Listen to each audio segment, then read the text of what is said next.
Bom, pessoal, voltamos aqui para o finalzinho da aula da semana passada, né? Desculpa não ter conseguido gravar na sexta-feira ainda, tá? Mas estou gravando agora na segunda de manhã. Ficou faltando um pequeno pedacinho. Na verdade, eu já indiquei o que faltava, né, na nossa para completar a nossa descrição, mas ficou faltando um pequeno pedacinho para a gente entender, para ter a noção completa do que estava acontecendo com aquela matriz de diferenças cíclicas, né? Então, só relembrando o que a gente tinha visto, a gente tinha começado a falar de matrizes entendendo matrizes enquanto possibilidades de combinação linear das suas colunas, né? Então a gente começou a falar de vetores e a gente mostrou como quando eu estou procurando combinações lineares de um certo número de vetores, se eu botar esses vetores nas colunas de uma matriz, a gente mostrou que isso era equivalente, né? Que a gente podia fazer a notação dessas combinações lineares classicamente com um escalar multiplicando cada um desses vetores coluna. E a gente mostrou que isso era equivalente a gente botar então a notação de um sistema linear mais padrão, né, com o formato de uma matriz vezes um vetor que inclui esses coeficientes de combinação linear, tudo isso igual a um vetor objetivo, o vetor B que vocês estão vendo, tá? Então a gente tinha visto primeiro, né, no finalzinho, ao longo da aula passada, uma matriz que era a matriz de diferenças a matriz de diferença que está sendo mostrada aqui para vocês, tá? Então, ela tinha nas colunas os vetores 1, menos 1 e 0, 0, 1, menos 1, e 0, 0 e 1. E na hora que a gente aplicava isso sobre qualquer vetor que tinha coordenadas x1, x2, x3, a gente tinha como resultados x1 como primeira coordenada, a segunda coordenada x2 menos x1 e a terceira coordenada x3 menos x2. Quando a gente estava fazendo isso, a gente viu que era bem fácil a gente achar um formato, uma matriz inversa, inclusive, né? Então, como é que eu expresso esse vetorzinho B, que está na tela de vocês aí, a partir de desculpa, como é que eu expresso, né, quais são os componentes x1, x2 e x3, que são as incógnitas do meu problema, a partir de uma matriz que aplicada sobre o vetor B me dá esse mesmo resultado, né? Então, tinha uma notação equivalente aí de matriz inversa, tá? Então, o que a gente tinha mostrado aqui era basicamente isso, né? Se eu pegasse essa matriz que eu estou mostrando para vocês, se o sistema original era AX igual a B, eu conseguia mostrar que X era igual a menos 1 vezes B, e a gente conseguiu achar facilmente o formato desses caras, porque simplesmente era uma substituição simples, né? O primeiro coeficiente ali, X1, logicamente teria que ser igual a B1, e daí com isso a gente conseguia ir substituindo progressivamente, né? Uma matriz triangular, como está sendo marcado aqui, uma matriz triangular sempre vai nos permitir fazer essas coisas, né? Uma matriz que nos permita editar esses caras, né? Então, deixa eu passar para os meus rabiscos aqui.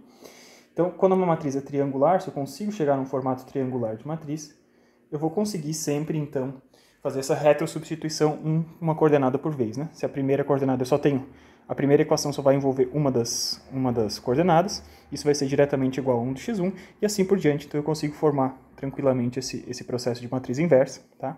E a gente tinha visto, então, que o formato do vetor x desconhecido seria simplesmente B1, depois B1 mais B2, e depois B1 mais B2 mais B3, ou seja, a matriz inversa daquela matriz de diferença era uma matriz soma, né? Eu estava somando os componentes, tá? Em seguida, então, o segundo exemplo, ele pegou, então, no livro dele, uma matriz de diferenças cíclicas. Ela também faz diferenças, né? Só que nas colunas, agora, o terceiro vetor, a terceira coluna dela é diferente. As duas primeiras colunas seguem iguais, 1, menos 1 e 0. Segunda coluna, 0, 1 e menos 1. Mas a terceira coluna, ao invés de ser 0, 0 e 1, agora é menos 1, 0 e 1. Então, na hora que a gente aplica isso sobre um determinado vetor x, como resultado a gente vai ter x1 menos x3, x2 menos x4, x2 menos x1 e x3 menos x2. Tá? E a gente já observa, né, nessa própria matriz que ela não é triangular. Então eu tenho termos, né? Antes eu tinha termos apenas nessa triangular, da diagonal da matriz para baixo. Termos diferentes de zero, né? Mas a partir de agora, nessa outra matriz, nessa matriz de diferenças cíclicas, a gente tem um termo não nulo fora dessa diagonal. Então, C não é triangular, como está marcado aqui. Então, com isso, eu não consigo fazer aquela substituição simples, né? Não tem nenhuma das linhas dessa matriz que me permitam definir diretamente quanto é que vale um x1 a partir de um b1. Ele sempre envolve duas coordenadas de b1, tá? E além disso, quando a gente vê isso, né, não apenas por essa matriz não ser triangular, mas por ela ser do jeito que ela é, a gente consegue observar que dependendo de qual é o vetor B que eu quero gerar, ou eu vou ter infinitas soluções, tá? Que é o caso quando eu tinha um vetor B 0, 0 e 0, não era apenas o vetor x 0, 0 e 0 que dava um resultado, mas qualquer vetor que tivesse o formato C, C e C. se eu tivesse as mesmas coordenadas em todas as posições do vetor x, qualquer vetor desse dava essa mesma solução. Afinal de contas, eu estava sempre fazendo x1 menos x3, então c menos c, x2 menos x1, c menos c, e x3 menos x2, c menos c. Então, sempre um vetor que tem o formato C, C, C vai dar um resultado, com ele eu vou conseguir chegar num vetor 0, 0, 0. Então, eu tenho infinitas soluções. Só que o caso mais geral é que a gente não encontra nenhuma solução. Tá? Então, se o meu vetor B for, por exemplo, 1, 3 e 5, não existe nenhuma solução permitida, possível, de combinação desses vetores, das colunas dessa matriz, para chegar nesse tipo de vetor.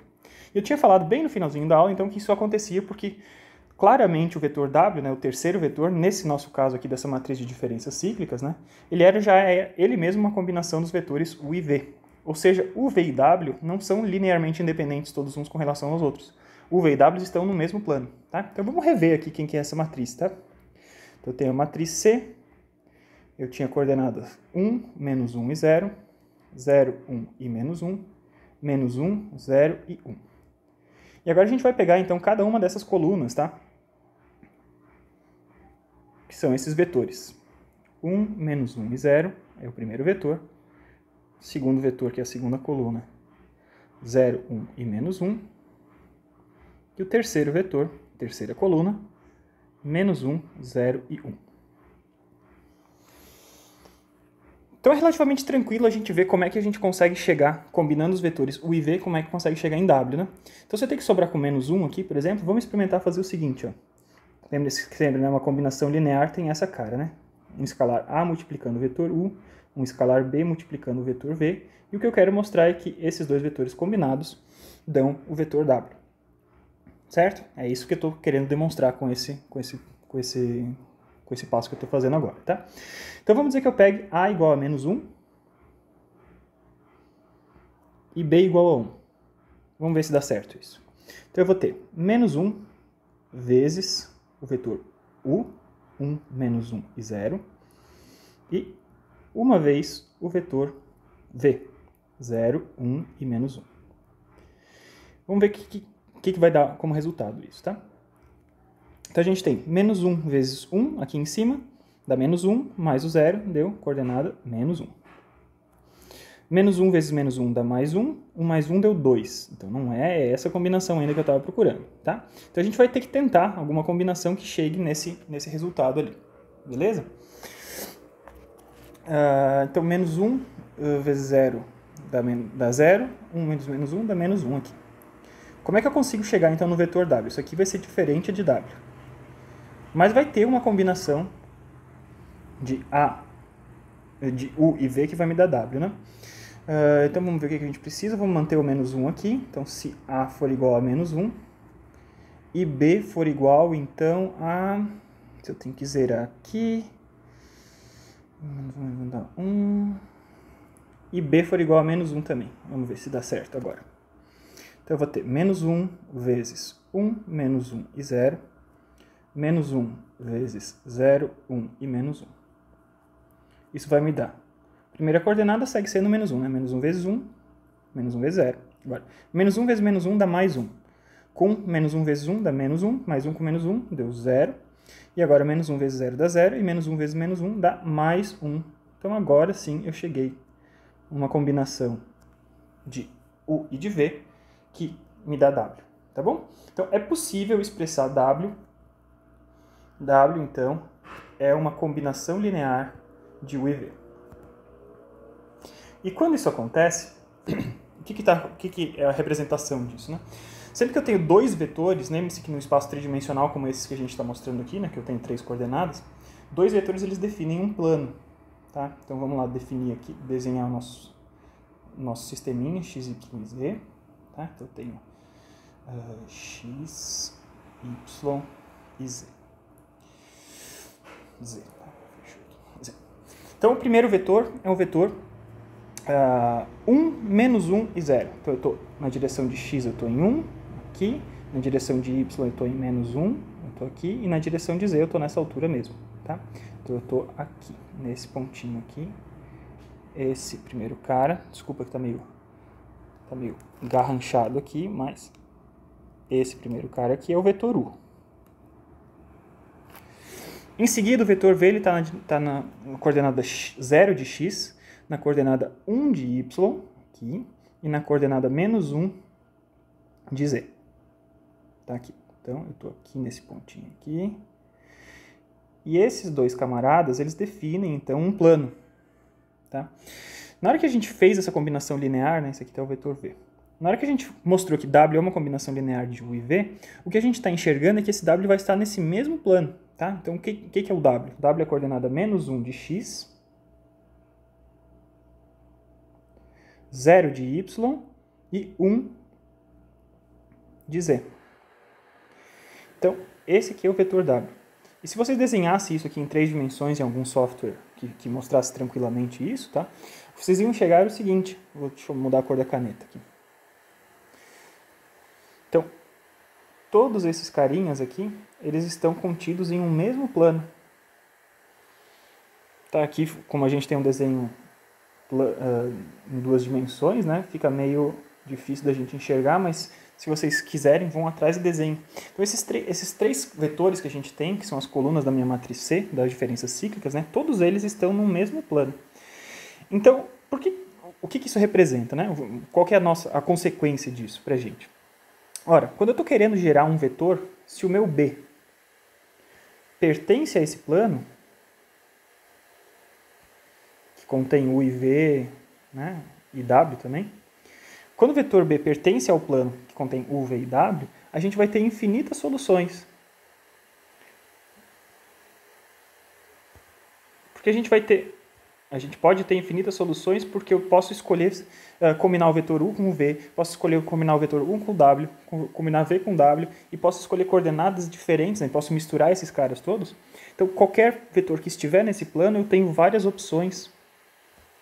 Eu tenho mais de uma opção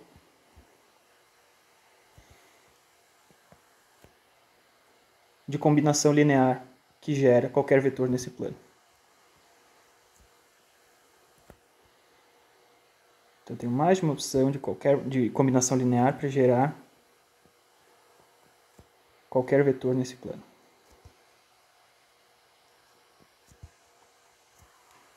Por outro lado, o caso mais geral, né, como um plano em 3 dimensões é uma coisa muito restrita, né? Se o B que eu quero gerar não pertence ao plano, eu tenho nenhuma solução, eu tenho 0 soluções. Porque com esses vetores no mesmo plano, é impossível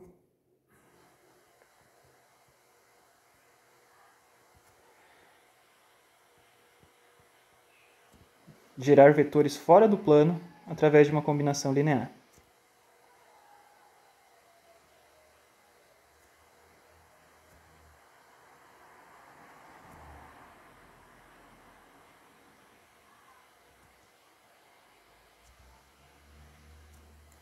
Certo? Então, quando a gente tem essa situação, tá, a gente está falando de dependência e independência.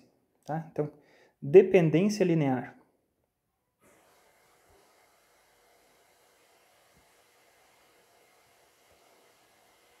E, consequentemente, independência linear. Né? Então, a dependência linear é um conceito muito importante.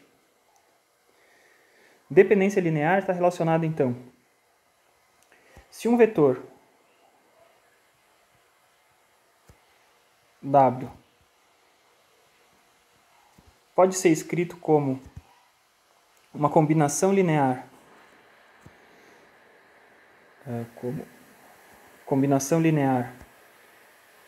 de U e V,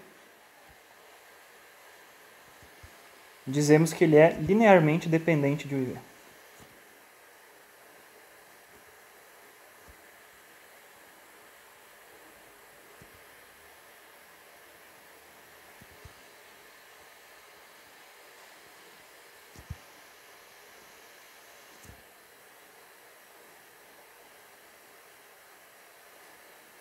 Então, tudo que eu estou mostrando aqui, a gente é muito claramente, eu estou expressando aqui tudo para 3 dimensões por enquanto, né? Mas tudo isso é estendível, né? Extensível para outras dimensões, tá? Então, se eu estiver trabalhando em Rn, por exemplo, e eu tiver uma matriz n por n, A matriz só vai ser capaz de preencher um espaço inteiro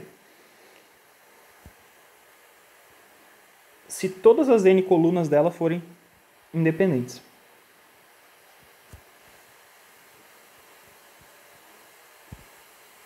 E lembre-se que preencher o espaço todo é ser capaz de gerar vetores, qualquer vetor daquele espaço, tá?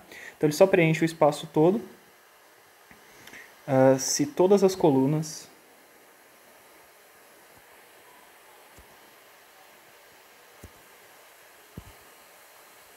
forem linearmente independentes, tá? Eu vou começar a escrever LI para economizar um pouquinho de caneta aqui, tá?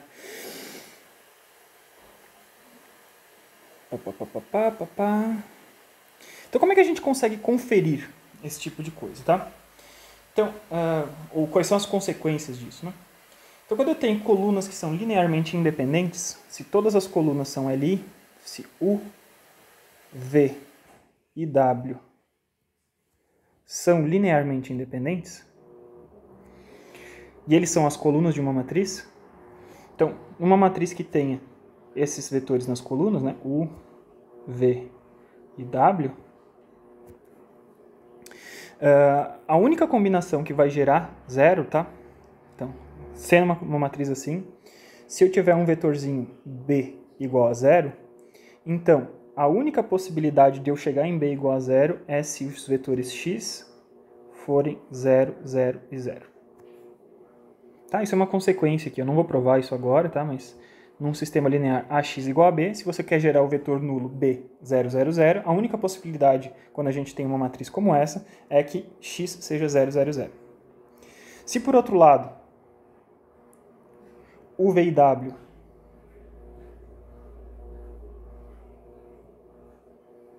são dependentes, ou seja, que é o nosso caso da matriz cíclica, né? De diferenças cíclicas lá. Então, uma matrizinha como essa, U, V e W, num sistema como esse, AX igual a B, eu vou ter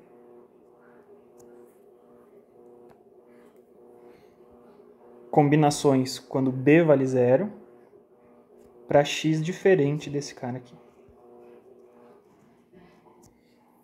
Tá bom? Então, não necessariamente serão infinitas combinações, mas a gente vai ter mais de uma, tá? Então, como consequência disso aqui tudo, tá? Outra consequência importante, né? Isso aqui é uma primeira consequência, né? Quais são os vetores que são capazes de gerar um vetor nulo, tá? Então, quando é linearmente independente, só apenas o 0, 0, 0, e quando é linearmente dependente vai ter mais de uma. Quando a gente tem, então, matrizes com colunas linearmente independentes, é possível achar a matriz inversa.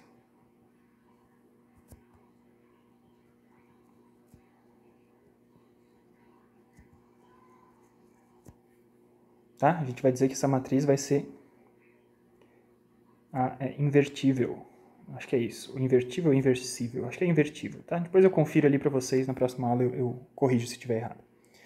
E por outro lado, né? Então, numa outra, na contraposição, né? Se A tem colunas linearmente dependentes, essa matriz, a gente não vai achar uma matriz inversa.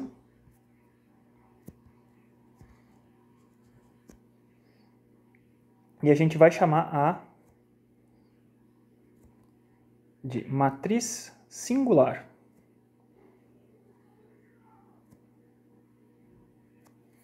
Tá bom? Muito bem, então, gente, esse primeiro capítulo era essa partezinha aqui que ficou faltando aí da outra aula para a gente concluir, né? A gente estava especificando o que a gente estava entendendo por dependência linear entre vetores, né? Quando um vetor é combinação linear de outros vetores, ele é dependente linearmente. E se eu coloco vetores linearmente dependentes nas colunas de uma matriz, isso tem consequências, né? Então eu vou ter mais de uma opção para gerar qualquer vetor no plano, então eu tenho mais de uma solução para qualquer vetor que se gera para o qual é possível achar a solução, ou na maior parte das vezes a gente vai ter 0 soluções numa matriz como essa, tá?